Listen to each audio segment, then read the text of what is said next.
The morning sun reflected off the crystal walls of the training facility that floated above the moon of Karath Station. Inside the massive arena, thousands of alien beings sat in the observation seats, waiting for the demonstration to begin. They came from different worlds, different species, and different star systems. Some had scales, some had fur, and some were made of living crystal that glowed softly in the dim light. The arena itself was enormous. It had a floor made of white sand that stretched out for hundreds of meters in every direction. Around the edges were tall pillars of stone that held up the transparent roof, which showed the black sky and distant stars beyond. The air inside was cool and felt clean, filled with the excitement of the crowd. Instructor Teo stood alone in the center of the arena. He was a Verthian, one of the most respected warriors in the entire galaxy.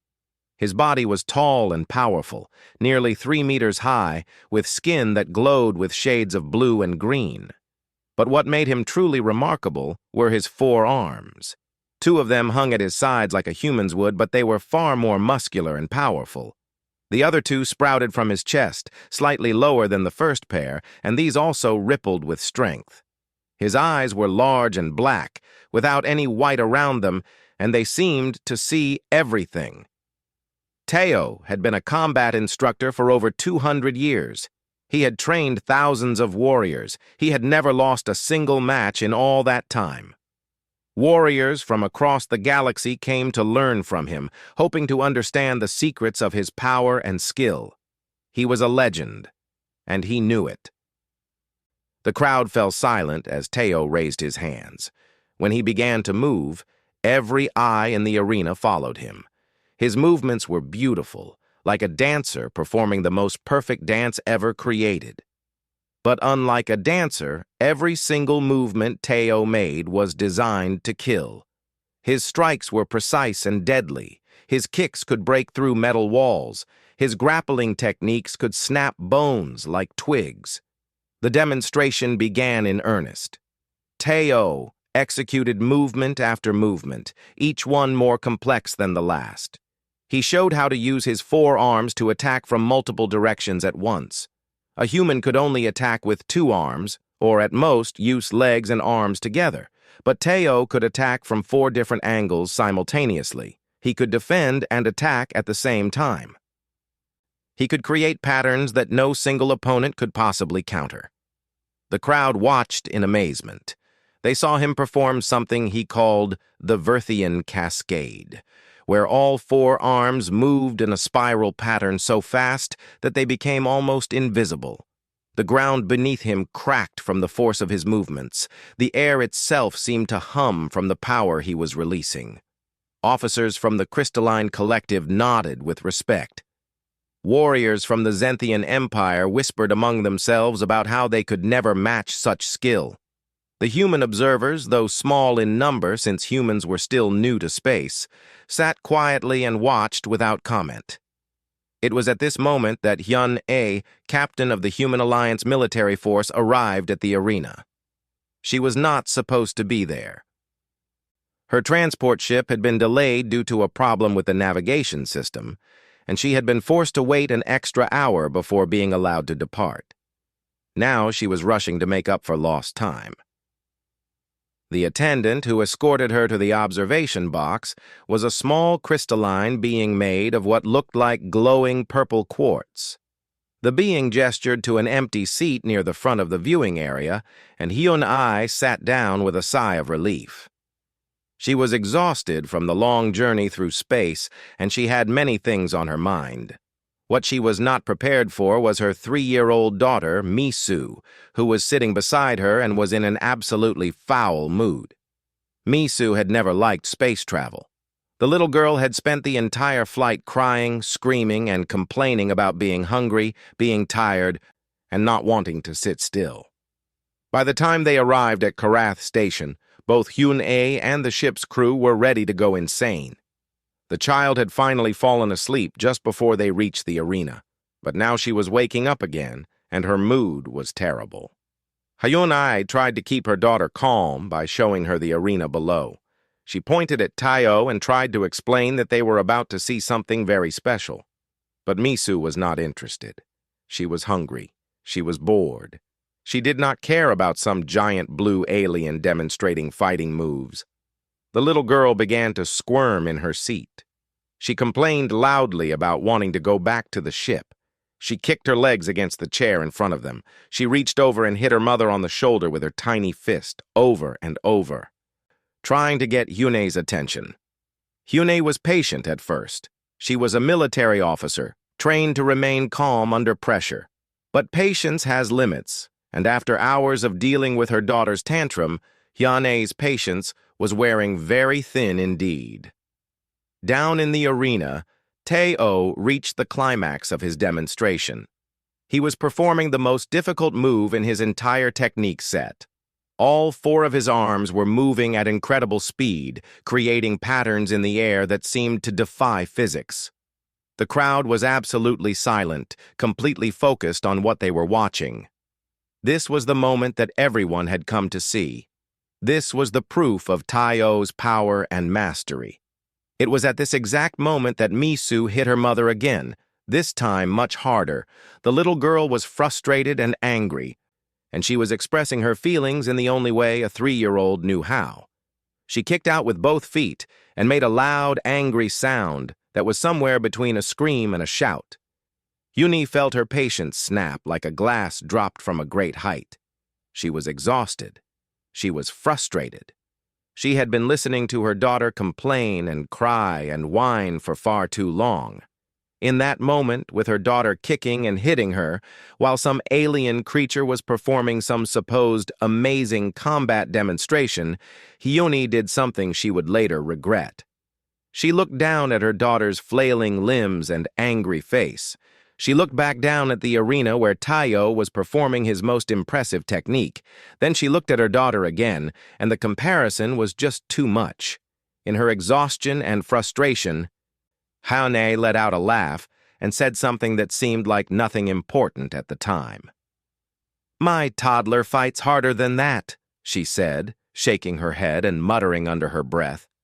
She said it quietly, just to herself, or so she thought. But sound carried in the arena. The acoustic design of the great chamber meant that voices from the observation boxes sometimes carried down to the floor below.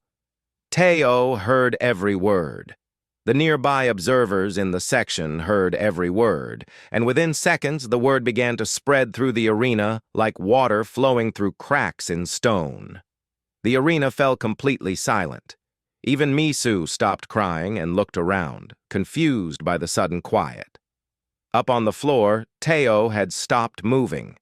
His 4 arms hung at his sides. His blue and green skin began to glow with shades of red. A color that those who knew Verthian biology understood meant only one thing: anger. The legend had been insulted by a tired human woman and her unruly child, and he did not intend to let that insult stand unanswered. Taio turned slowly to face the observation box, where Hyun-ai sat with her daughter. His movements were controlled, but the rage behind them was clear to everyone watching. His skin flickered between shades of blue, green, and red. When a Verthian's skin turned red, it meant only one thing: the warrior was angry, and someone was going to pay the price. The arena fell into a state of complete shock. No one had ever seen Taio react with anger before. He was a master, a teacher, someone who stood above such petty emotions. Yet here he was, his entire body glowing with rage. Because a tired human woman had made a joke about her misbehaving child. Taio's deep voice boomed across the arena. It was not loud exactly, but it carried a power and authority that made everyone in the chamber feel small and insignificant. He demanded that the human who had made that comment come down to the arena floor immediately. He said that he would prove, without any doubt whatsoever, who the better fighter truly was. Hyune felt her heart drop into her stomach. She had not meant to insult him seriously. She had simply been a tired mother making a tired joke. But now she was faced with the clear anger of one of the most powerful warriors in the entire galaxy. Everyone in the arena was staring at her. Everyone was waiting to see what she would do. Colonel Park Jin-soo, the commanding officer of the human military forces stationed at Karath Station, stood up immediately. He was a tall man with gray hair and a weathered face that showed many years of military service. He tried to convince Tayo that the situation was simply a misunderstanding, a simple joke between a tired mother and her child. He suggested that they could all laugh about this and move forward. But Tayo was not interested in laughing. He repeated his demand. The human would fight him, or she would be branded a coward in front of the entire galaxy. Her honor, and the honor of the entire human species, would be questioned forever. The other delegates began to whisper among themselves. This was unprecedented. Humans were still considered to be a young species in the galactic community. They had only recently achieved space travel. Most aliens viewed them as little more than curiosities, like children who had somehow managed to build a spaceship. The idea that a human could fight Tayo seriously was not just unlikely, it was impossible. But Hyune was already standing up. Her face was pale, but her jaw was set with determination. She looked down at her daughter, who was watching her with wide, confused eyes. Then she looked at Colonel Park Jin-soo and nodded. She would accept the challenge. The colonel tried to argue with her. He told her that this was insane. He told her that Tayo was undefeated in 200 years of combat. He told her that she would be seriously injured or worse. But Hyunai simply shook her head. She had said what she had said, even in jest. Now she had to back up her words with actions. That was the code of any soldier. And she was a soldier first. What the colonel did not know, and what most of the galaxy did not know, was that Hyun-ae had spent 15 years before joining the military as a professional martial arts instructor on Earth. She had studied 5 different fighting systems and had become a master of each one. When she joined the military, she had continued her training, combining her years of martial arts knowledge with formal military combat instruction. She was far from helpless, even against an opponent as powerful as Tayo. But she also knew that strength alone would not be enough. The news of the challenge spread across Karath Station like fire across dry grassland. Within hours, news broadcasts from 100 different worlds were reporting the story. The idea that a human woman had challenged Tayo to combat was so shocking, so unexpected, that it dominated every single news channel in the galaxy. Betting exchanges opened across 3 different galactic networks. The odds were heavily in favor of Tayo. Wagering 1 unit of currency on the Verthian warrior to win would return only a small amount of profit, because everyone was certain he would win. But betting on the human was a much riskier proposition. A successful wager on Hyun-ae to win would return enormous amounts of money, but the chance of actually winning that money was very small. The Verthians, confident in their warriors' abilities and their species' superiority, wagered vast fortunes on Tayo. The Crystalline Collective placed more moderate bets, being somewhat more cautious by nature. The Zenthian Empire, always calculating, spread their bets across multiple outcomes. And the humans, though few in number and relatively poor in comparison to the older species, placed what money they could spare on Hyun-ae, not because they believed she would win, but because they needed to show support for one of their own.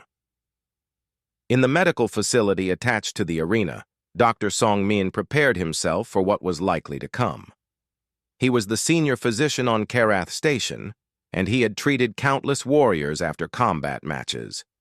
He had medical tools designed to work on a dozen different species, but he had never treated a human warrior who had fought a Verthian before.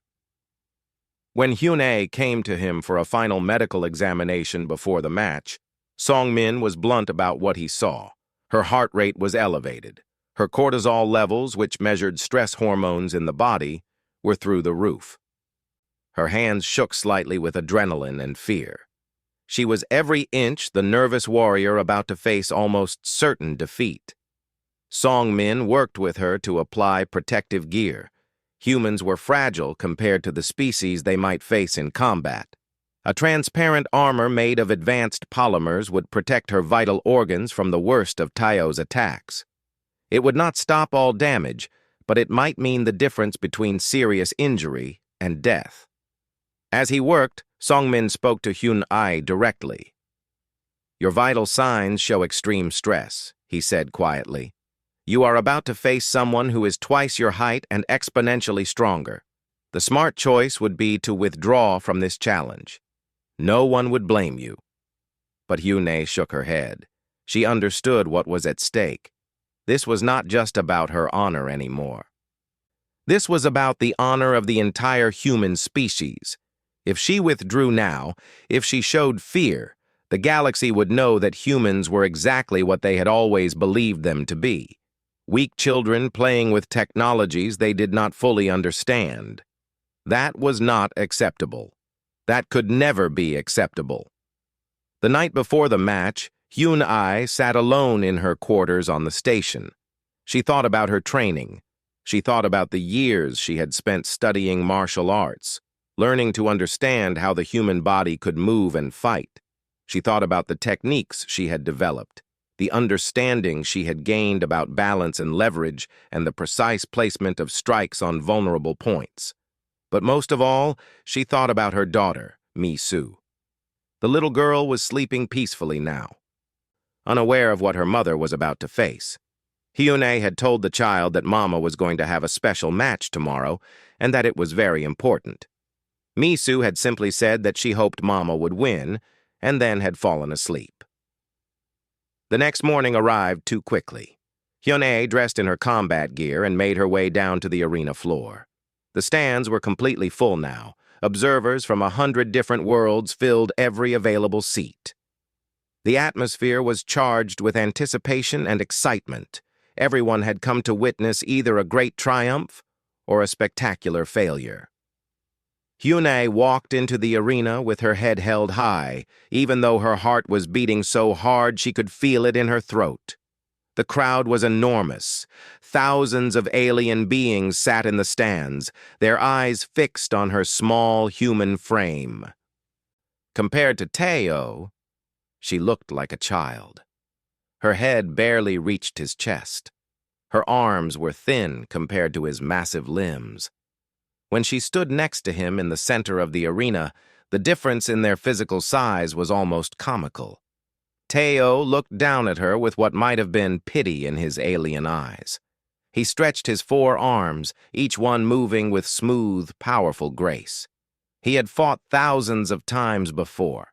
He had never lost. This fight, he seemed to believe, would be just another easy victory added to his undefeated record. The crowd fell silent. The referee, a neutral party from the Crystalline Collective, took his position at the edge of the arena. He raised his hands and prepared to begin the match. The rules were simple. The fight would continue until one fighter could not continue, or until one fighter surrendered. There were very few other restrictions. Hyun-ai took a deep breath and brought her hands up into her fighting stance. She had done this thousands of times before, in training and in competition. Her feet were positioned correctly. Her weight was balanced. Her hands and arms were ready to both defend and attack. The referee dropped his hands, signaling the start of the match. Taio moved forward with casual confidence. He threw his first strike at Hyun-ai, a controlled blow designed to test her defenses and perhaps teach her the futility of fighting him. He did not use his full power. After all, she was only human. He did not want to kill her before the match had even really begun. But Hyun-ai did not try to meet his strike with her own strength. Instead, she moved to the side. She turned her body, using the minimum amount of movement necessary to avoid his fist. As Taio's arm moved past her, she used his own momentum against him, gently redirecting the force of his strike past her and into the empty space beyond. The Verthian stumbled forward slightly, surprised by her movement. The crowd gasped. For the first time in 200 years of combat, someone had successfully evaded one of Teo's attacks. Teo recovered quickly and turned back to face her. He was not angry yet, just surprised. He had underestimated her. He would not make that mistake again. He accelerated his assault, launching into the same combination of strikes and kicks that had impressed the crowd that morning when he was demonstrating his skills. He used all 4 of his arms, creating a series of attacks that came from every direction at once. But Hyun-A was ready. She had watched his demonstration that morning. She had studied every movement he made. Her mind was sharp and analytical, even in the middle of combat. With each attack, she observed how he moved. She noted the slight delay in the transition between using his upper and lower arms. She saw the tiny shift in his weight before each major strike. She understood the rhythm that his body fell into, the pattern that his years of training and countless repetitions had created. She began to dance around his strikes, moving only when necessary, wasting no energy on excess movement. Some of his attacks she evaded by inches, others she deflected with minimal effort, using his own strength against him just as she had with his first strike. Teo continued his assault, pushing harder, moving faster, growing more intense. He had never faced a warrior who could move the way Hyun-A was moving. But he was not worried. She was still human. She was still small and fragile. Eventually, she would tire. Eventually, she would make a mistake. Then he would overwhelm her with his superior strength and end this match. Strike after strike came. The crowd watched in amazement as Hyun-A continued to evade and deflect, never meeting his strength with her own, always using his power against him. The match continued on, and with each passing moment, Hyun-A gained more knowledge of her opponent's fighting system. After 300 strikes, she understood him completely. She knew exactly when and how he would attack. She could predict his movements before his body had even begun to move.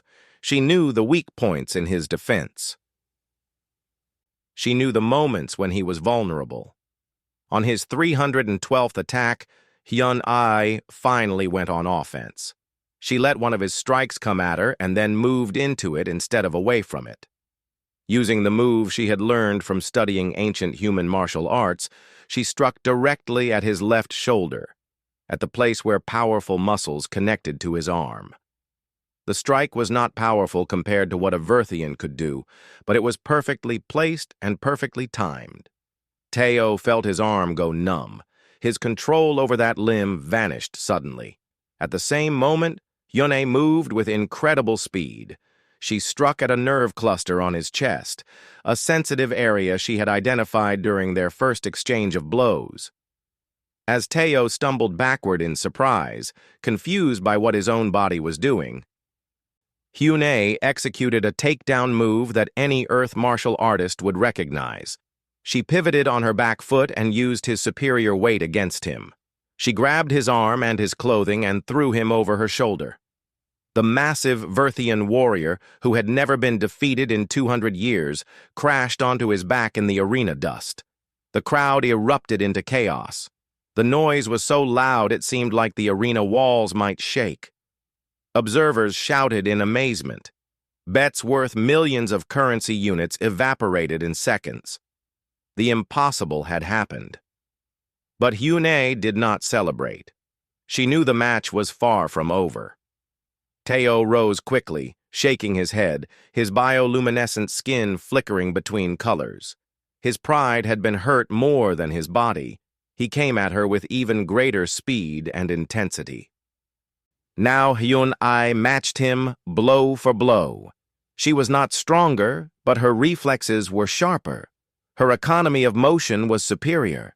Her understanding of joint manipulation and the precise placement of strikes on vulnerable points proved devastatingly effective against a warrior who had relied on strength and experience, but had never truly needed to perfect fundamental techniques.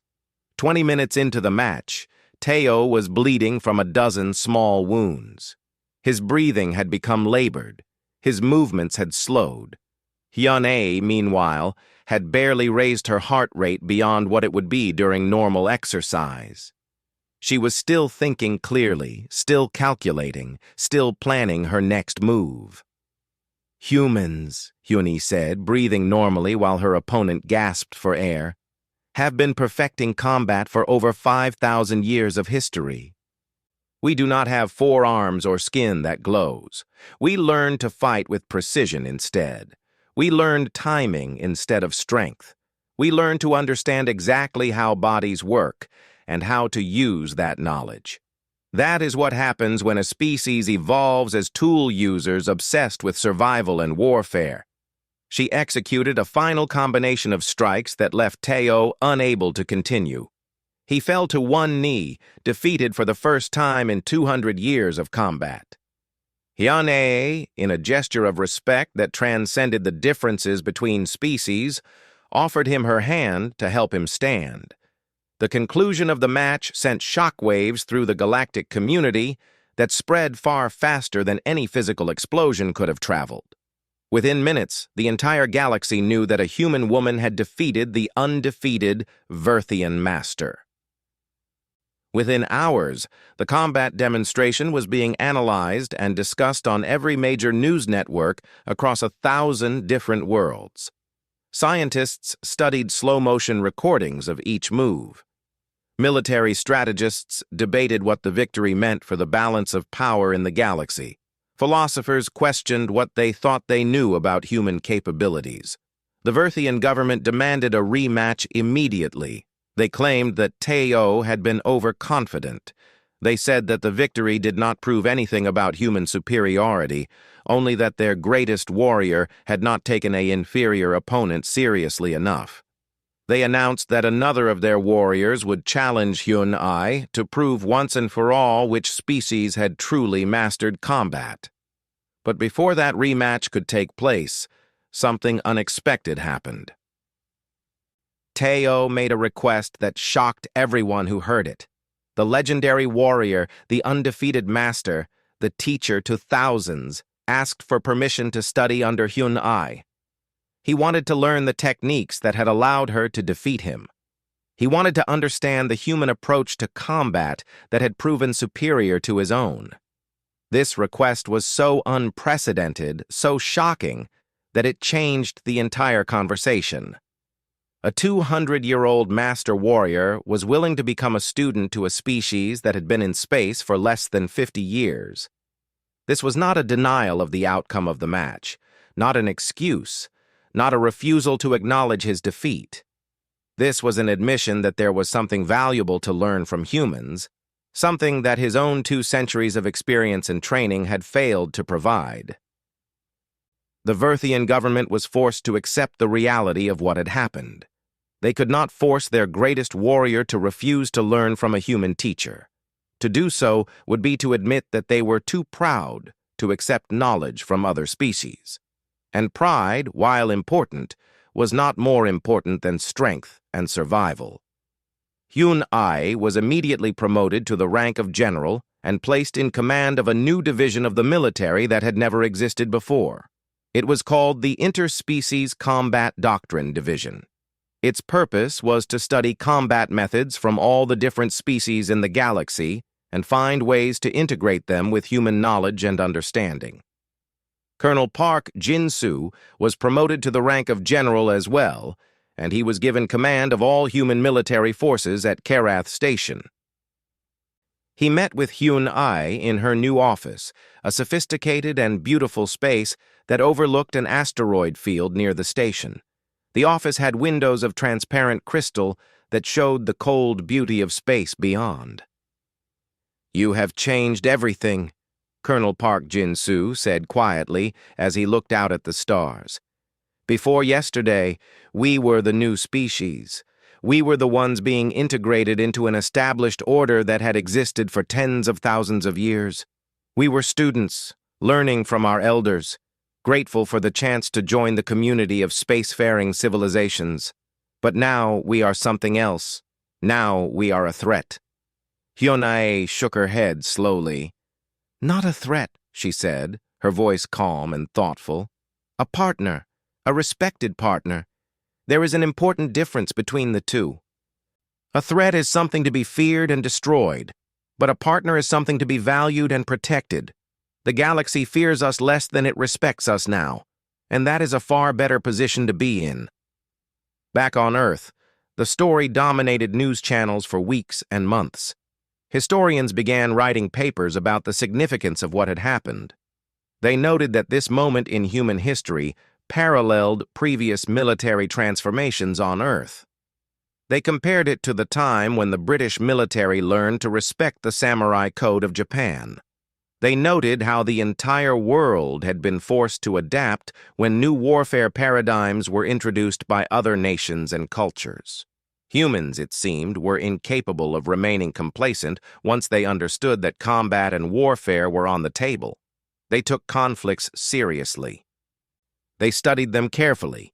They developed expertise and techniques and understanding that transcended simple physical strength.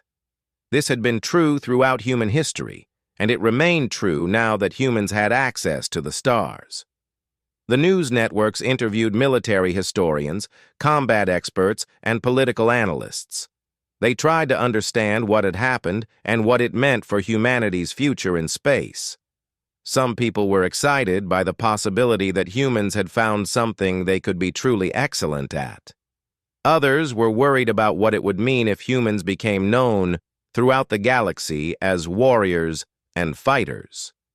Young humans began volunteering for military service by the thousands. Military academies on Earth saw their applications increase 100-fold in just a few months. Young men and women who had never shown any interest in military service before now saw it as a way to honor their species and their planet. They wanted to become fighters and warriors, just like Captain Hyun-ai had become. The recruitment drives that were organized were very different from the recruitment drives that had been common in previous years. In the early years of space travel, humans had recruited for military service out of desperation, out of a need to fill positions and gain representation in the greater galactic community. But now the recruitment was different. Now humans were choosing this path because they believed they had something special to offer, something that other species needed and wanted to learn from. Military intelligence analyst Mi Jung made a series of observations that would become famous throughout the military community. She wrote a detailed report analyzing what had happened in the match and what it meant for human capabilities. Her conclusions were both exciting and troubling. While humans remain technologically inferior to most major galactic species in many important fields, Mi Jung wrote, we possess advantages in combat and tactical thinking that few other species can match. The Verthians have greater physical strength. The Crystalline Collective has telepathic abilities. The Zenthian Empire has superior energy weapon technology. But humans have something different. We have spent thousands of years perfecting the understanding of combat, of how bodies move, of how leverage and positioning and timing can overcome raw strength. We have warriors and martial artists and strategists who have studied these concepts for generations. This is not a weakness. This is a strength. But she also included a warning in her report. What we must understand is that humans are apex predators in ways that other species simply are not. We are endurance hunters by nature. We are tool users. We have spent millennia fighting each other, developing martial disciplines, studying the mechanics of violence and death. This legacy of warfare and combat has created advantages in us that other species cannot easily replicate. We must be careful about how we use these advantages. A galaxy that sees humans as dangerous fighters is a galaxy that may fear us. And fear can lead to conflict. That warning would become important in the months and years that followed. But for now, the focus was on understanding what humans could do, what they had to teach, and how they could integrate their knowledge with the knowledge of other species to create something greater than any single civilization could produce alone. 3 months had passed since the match between Hun-A and Teo. 3 months had passed since a human woman had defeated the greatest warrior in the galaxy and changed everything about how other species viewed humanity. During those 3 months, much had changed in the world of combat and military science. Teo had moved into new quarters near the training facility. Every day, he would arrive early in the morning and train with Yawned. Every day, the legendary warrior who had fought and won for 2 centuries would practice basic techniques like a student who was just beginning his journey. He learned human martial arts, something he had never imagined he would do. He learned to use leverage instead of strength. He learned to understand the precise points on any body where a strike would be most effective. He learned to move with efficiency instead of power. What made this remarkable was that Teo never complained. He never expressed regret or shame about his defeat. He simply accepted what had happened and committed himself to learning everything he could from his new teacher. In the eyes of the Verthian government, this was actually noble behavior. To refuse to learn from a superior opponent would have been considered prideful and foolish. But to humble oneself and study under a teacher, no matter what species that teacher came from, was honorable. Other alien warriors began arriving at Karath Station, requesting to study under Yawned. The Crystalline Collective sent representatives who wanted to understand how human physical combat could be combined with their telepathic abilities to create new fighting techniques. The Zenthian Empire sent warriors who wanted to learn how to use their energy weapons more effectively in combination with close combat skills. Even species from the furthest reaches of known space began making the journey to study with the famous human who had defeated Teo. Yawned found herself busier than she had ever been before. She spent her days teaching classes to warriors from dozens of different species. She wrote detailed instruction manuals explaining human martial arts and combat philosophy. She participated in endless meetings with military officials and political leaders who wanted to discuss the implications of her victory and what it meant for galactic security. But she always made time for her daughter, Misu. The little girl had become something of a celebrity herself. Everyone at Karath Station knew about the toddler whose tantrum had caused her mother to make the comment that led to the challenge. Humans joked about it constantly, saying that Misu was the first Terran warrior to defeat a Verthian master, even if she had done it accidentally and through her mother's frustration. Merchandise began appearing in shops across human space. People wore clothing with pictures of Misu on them, the tiny girl shown mid-tantrum, with phrases like, "Warning, toddler stronger than most warriors," printed underneath. The image of the little girl kicking and screaming became a symbol of human strength and determination. Some of it was funny and lighthearted, but some of it made Yawned uncomfortable. She did not want her daughter to be famous for being a difficult child. Still, the positive effects of the victory were undeniable. Throughout human space, young people suddenly became interested in martial arts and military service in a way they had never been before. Martial arts schools that had previously struggled for students suddenly found themselves with waiting lists. Military recruiting offices reported that they were receiving more applications than they could possibly process. Back on Earth, the reaction was even more dramatic. Every nation on the planet wanted to claim some connection to Yawned's victory. Different governments began establishing new military academies dedicated to teaching combat to their young people.